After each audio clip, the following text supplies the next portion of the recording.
A new sheriff in town. Well, that's the mantra that Sports Cabinet Secretary Ababu Namwamba will live by after announcing that accountability and good governance in sporting federations will be imperative. Namwamba welcomed football governing body FIFA's decision to lift the sanctions they imposed on Kenya in February. Our reporter Elijah Oko tells us more as Ababu also announced that the Kenya Sevens players who are currently in Dubai for the World 7 Series will have their dues paid by Friday. Cabinet Secretary for Sports Ababu Namwamba was in a meeting Monday morning when news broke that Kenya's suspension had been lifted by football's governing body due to government interference. FIFA's pronouncement by the Secretary General Fatma Samura was the result of the reinstatement of the National Executive Committee by Namwamba after he took office. I'm happy that now our league can proceed, and the league has already done 2 rounds.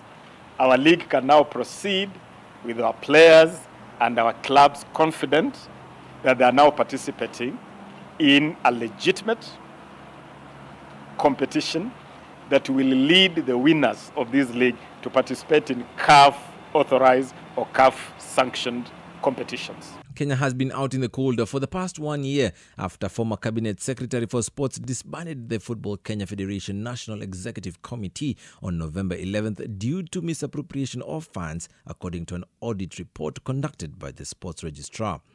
Returning Kenya back into the global football scene was one of Ababu's top priorities when he took up the sports docket. I want also to confirm that in my discussions with FIFA and CAF, I made it very clear that the state of Kenyan football is not in the best of health.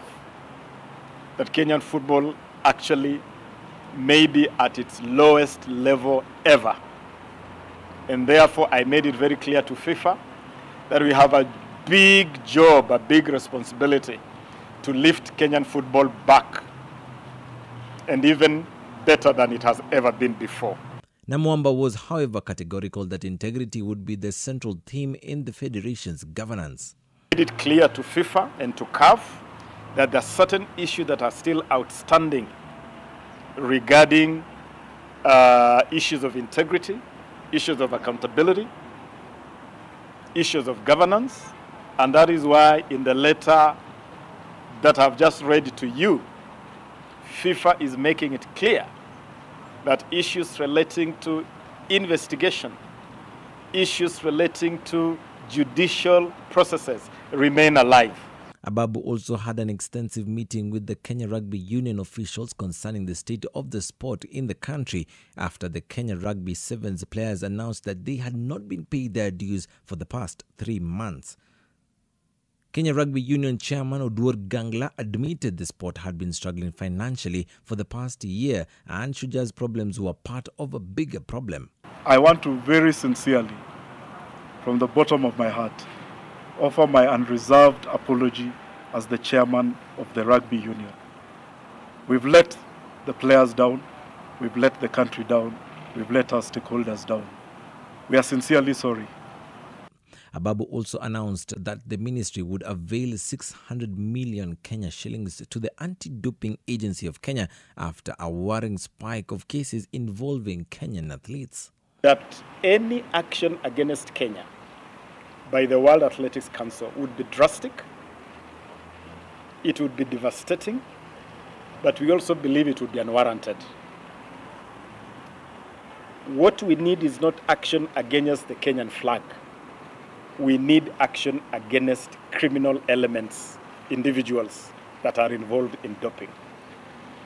And that is why government is offering Athletics Kenya 100% support in the war against doping.